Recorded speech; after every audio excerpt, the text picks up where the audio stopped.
unrelentingly to help male veterans who are experiencing homelessness. Joining us now is Sandra Norton. She is president of the board at the St. Joseph Center. Sandra, thank you so much for being here. Thank you, Shirley, for having me. So for the sake of our viewers who may not be familiar with the St. Joseph Center, tell us a little bit about it. Okay, great. Well, the Eagles Nest of St. Clair County was founded and incorporated in 1997. It's a 501c3 charitable organization that was established to address the issue of homelessness amongst male veterans. In 2009, the Joseph Center program was opened as a 26-bed transitional housing facility that affords practical services for homeless male veterans. The program operates in a 5,500 square feet facility that encompasses a resident day room, computer lab, laundry room, cafeteria / recreational space, and 13 double occupancy rooms. The program operates in a 24-hour secure facility with around-the-clock staff. So we just provide those supportive services to our veterans that are in need of care. And so you said it's a 26-bed transitional living center for homeless male veterans. So how long can they stay at the center, and what is the process? So each of our residents come to us through a referral program from primarily from the Department of Veterans Affairs. It's a Hope Recovery Center that's located near Jefferson or John Cochran Hospital. And they're referred to us if they are in a literal homeless position or in a position where they would soon become homeless. And they can also come to us from other programs such as hospitals or some of the maybe incarceration programs or things like that. They come with us, and we have like 3 different programs that our residents can come in under. And one of those is the service intensive program. The other is what we call a low demand program. And the other is also service intensive, but it's for a longer term period. So residents can stay with us from 6 months up to 2 years. So it just all depends on where that resident is in terms of how they're progressing to get ready for moving into their apartment, if they have an apartment or not, if they need supportive services like a DASH certificate or Social Security income, things like that to help them get on their feet. So let's talk about specific services, starting with employment.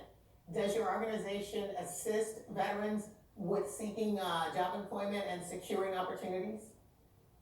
Absolutely. So we encourage our residents to actually seek out those opportunities, to look at different job sites, go to job fairs, talk with their case managers at our site, and also our liaisons with the VA, also to talk with them about any opportunities that may be out there. So we also encourage anybody that has any jobs, any organizations that want to work with veterans that are trying to reestablish themselves in the community, to give them the opportunity that they can, have a job and start to support themselves again. Yeah, I was wondering, does your organization actually partner with corporations to help our veterans find the right opportunity that's a good fit for them? At this present time, we do not have an established partnership with corporations, but we would certainly welcome that. Absolutely. Because we do want the opportunity to establish those relationships in the community to make sure that our veterans can be self-sufficient. Yeah, and of course, one of the biggest challenges for some people in the job market is transportation. Are there assistance or programs available to help the veterans with transportation, especially when they find a job? They have to get there. Yes, absolutely. So what our organization does, we supply bus tickets and train tickets for all of our residents to get to and from their work locations and their appointments. For the residents that qualify, those residents that are 65 and older, they certainly can get their bus passes for free. We make sure that they are taken care of with getting that through Metrolink. in either Belleville or St. Louis, whichever facility they would like to go to. They get a free bus pass if they qualify for age, and then a reduced bus pass, of course, if they're disabled.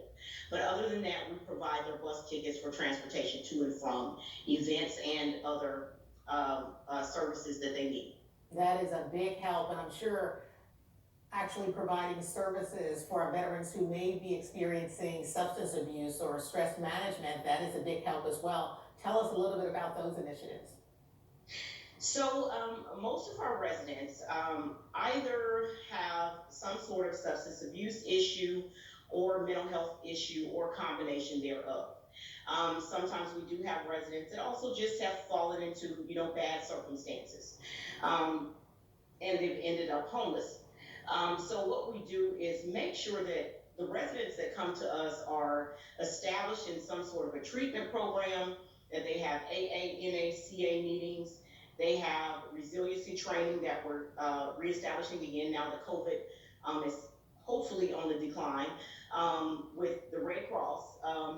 We have classes that they do every day, mandatory classes for motivation and health and welfare, all to try to help them get themselves mentally stable again, and establish a treatment program with them that they're agreeable with to help them move forward in their healing process. And then what about clothing, Sandra? Because it's important to dress for success. Is there an opportunity to help our veterans with clothing? Absolutely. So our organization also has a storage area where we do maintain clothing and items for our veterans. But we also participate. So whenever there is a Dress for Success event, and there was one just recently in the St. Louis area, we will have our staff members talk to all the residents, and they sign up for it, and whoever wants to go, we take them and they get new suits to help them with their interviews, to make sure they're presentable. So we help them out in whatever way we can. That is so awesome. And you mentioned the interview. Do you actually work with them to explain how to conduct themselves during an interview and what questions they might expect during the course of the interview? Absolutely. We try our best to make sure with our case managers, and we also have a peer support specialist that's on staff as well, that actually assists our veterans. And he happens to be one of our former homeless veterans that came back, got his degree, worked, and established himself up to this level, and works with our organization and works with our residents to help show them that they can do what he's doing. So we do help them prepare themselves for the interview process, and hopefully to get hired and be able to move out eventually. Well, you just touched on something that I was going to ask you about in terms of success stories. You just shared one. Do you have another one? Because I think it's so important when others see the success of other people, because when you see it, it lets you know that, hey, if he can do it, or if she can do it, I can do it too. Absolutely. We have quite a few success stories. I'm happy.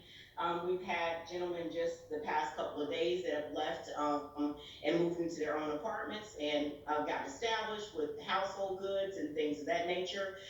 We also have some of our previous residents that come back and visit us time to time, and they just kind of say hi and say, yeah, I'm still doing okay.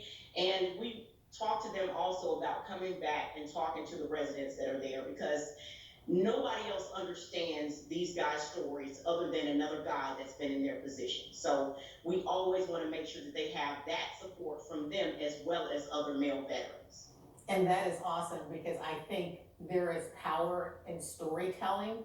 And when you can share your story and your journey, it can inspire someone else. And I think that's awesome that you guys do that.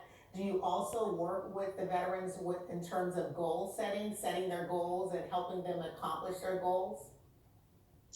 Absolutely. That's one of the first things that is done when veterans arrive, and they meet with their case managers. So they have intensive case management sessions.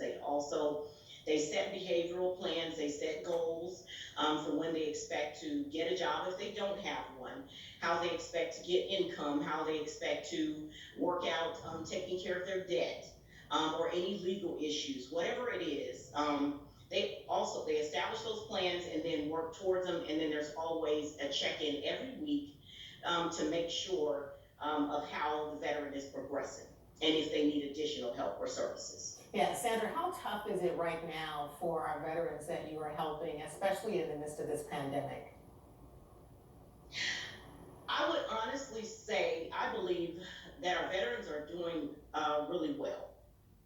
They've handled the situation well. We have COVID policies in place. They don't complain. I mean, of course, they give a little flack here and there for having to wear their mask or something like that all the time. But other than that, they're pretty stable. They cooperate with what we ask them to do, and they're because they know we just have their best interests at heart. That is great. And what can our viewers do to help you continue your service? Oh, honestly, our viewers can do whatever touches your heart to do. Our organization, and I can honestly say currently, the building that our organization operates in is an older building. It was once an Army Reserve site years ago, before it was given to the Eagle's Nest, and before it was opened as the Joseph Center program.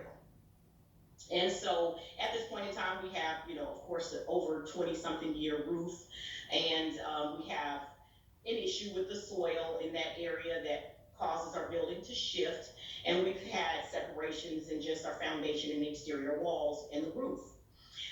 So we have GoFundMe set up. One of our major fundraising activities right now is just to raise money to actually get those items taken care of, to fix those.